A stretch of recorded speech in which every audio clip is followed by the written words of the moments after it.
the truth about Saint Xavier and the women there.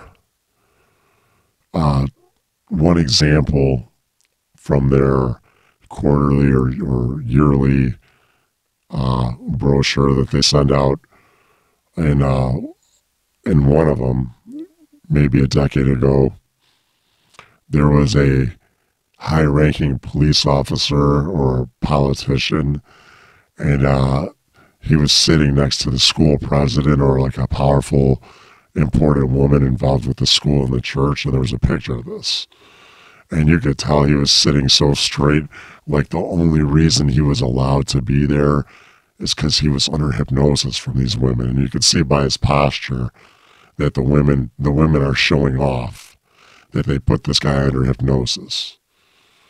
And this is like a high-ranking police officer or whoever they brought for this, a picture from the past that they unearthed and put out in their publication. So the truth about these women is that they're power hungry. Some of them were probably lesbians or didn't get attention from men. These women want part of a story, or they love the church because the church kind of gives them purpose and kind of gives them some type of Disney fantasy or something like that other than the Bible. The church doesn't really use the Bible.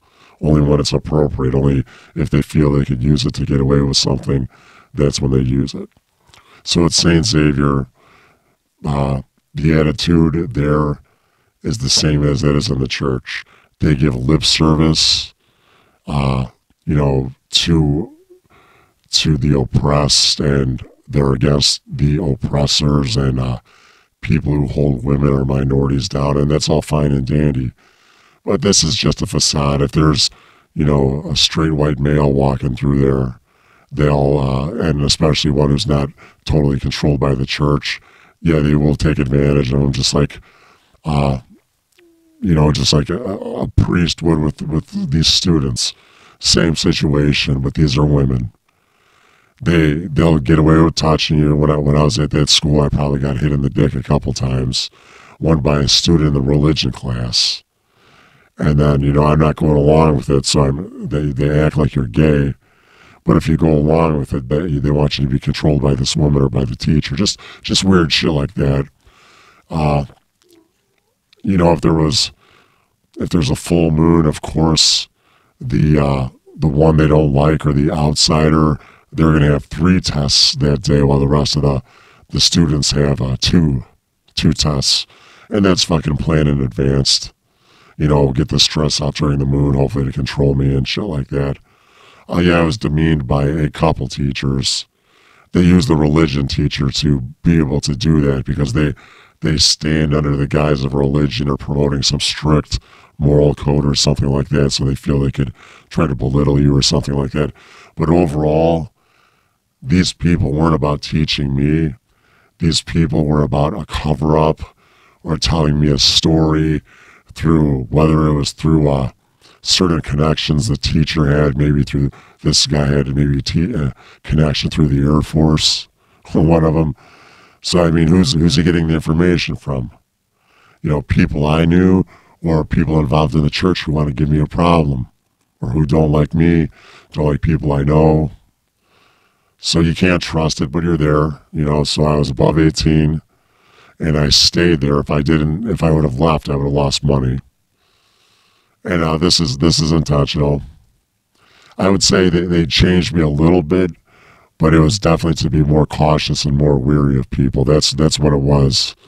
And you can look back at most Catholic students, from the past. I guess there's definitely like high achievers and geniuses. But there's a lot of your basic Catholic people. They'll say, well, you didn't do good in school, blah, blah, blah. Well, look at all these fuckers doing this shit to me. Fuck that. People who try to say I didn't have a work ethic or shit like that were involved in trying to fuck me over. And these people never offered me a chance to, or, either employment or any shit like that. Even if their families had an inside, track. So, and I was able to get jobs for a couple people. And crazy one time, and this is a side story, but oh no, yeah, this is actually related. I see there's this female student there who showed up after I was there. Short girl, under 5 feet probably. Yeah, and I was thinking she was going there to visit somebody near that community or something, because she, you know. Anyway, so that looks like one of the people who cried wolf, huh? And now I'm looking back at some other places and other things, and I see a couple of the other people who cried wolf. Some I didn't get help, some I seem to have gotten some help. But the short one who showed up at St. Xavier University, yeah, she was definitely trying to guilt and shame me for whatever reason, like I was a bad influence on her husband. But it's she just had skeletons in her closet. That's what it appeared to be. And was controlled. So St. Xavier University, they'll round up people to have them come against you, to go against the church, which they think's the best for the church or for other people. Even though, you know, you might be in poverty, you know, straight white male, education, ability to do things, but, you know, people want to shun you or get rid of you or shit like that, or, you know, people watching the computer, you know. So in those few good, easy job positions, yeah, it's easy, but I needed to make some money. I didn't get those. Maybe not because I was overqualified. Maybe they didn't get there.Maybe too many people were watching my fucking internet. Some people might want to say you get targeted, but people can set, people you know can set this shit up. Like I said, I remember long ago, a fucking email popped up in my email box. I didn't, you know this person on a personal level. Like, I didn't exchange emails or information with them. This person just showed up, and then I tried to reply to this email, and it didn't go through. So that was one of them. And then this person involved with the person who sent me this email tried to get me to go online and look up a site so they could probably check to see if my IP was getting that site so they could get to me earlier. And that was in late, yeah, I know that was mid early 2000s. You know, of the first decade. And then I could see, you know, the definite Catholic connection, and, you know, how these women, you know, act like they're doing good deeds and helping out or serving the poor, doing whatever, when it's just a manipulation to gain control or steal or, you know, destroy people. And, you know, just like the schools I went to, I was definitely, you know, regardless of my grades, I was definitely like a rung or two above. And I'm not trying to fucking say this, I'm not a fucking cocky fuck. But, you know, I guess I really did have to stoop to those people's level, and that's what they wanted. You know, I guess I wasn't stooping to level at St. Lawrence, so they got to fucking, you know, bully me, molest me, you know, have a fucking coach. Years later, after I graduated, I picked somebody up. You know, before I go away to school, I picked somebody up at St. Lawrence, a person I knew, a couple years younger than me. And I'm sitting in the vehicle waiting, and then I feel the vehicle go down. It was like a heavy weight, and the door slams, and the guy's like, "Drive." And I look, I'm like, holy fuck, this is like one of these coaches.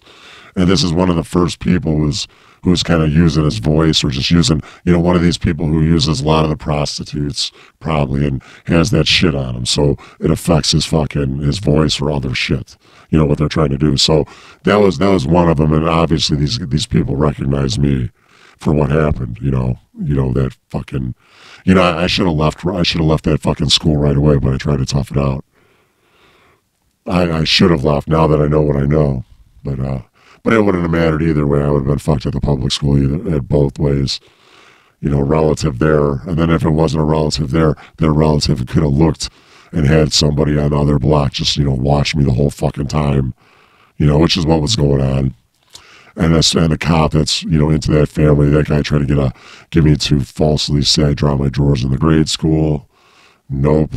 And I'll have to dig that fucking police report out, too. But my buddy at the time, he dropped his drawers, and it looked like it could have possibly been a setup, like that was planned to happen. And I get blamed for the shit, and it didn't pan out. Anyway, back to St. Xavier University. Students didn't work as hard as they could, but some were gifted. Some got answers at church. Some got answers through friends.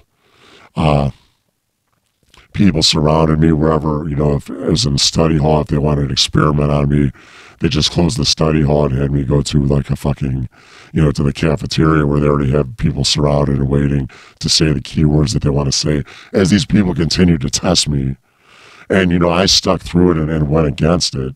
Not like I'm going against it, but I didn't let it fatigue me. But these people and this group were intentionally, the school, probably is 20 to 30 people fucked with me there. And, mostly strangers, people you see once or twice. Then, they probably have like the 17-year-old in the class, though she looks like she's, in her 20s, shit like that. And they want that one up on you. Just stuff like that at St. Xavier University, the Catholic Church. St. Xavier University intentionally put people in my class to either seduce me or try to control me or manipulate me. It didn't work, or at least not how they fucking planned. But again, these women and these Catholic women, and men too probably, but mainly Catholic women, took it upon themselves to do things that they shouldn't be fucking doing. And if they said that, I should be doing stuff, or no, that's not their fucking call. And we see, whether the woman tries to grab at my crotch, oh, here's Saints, okay,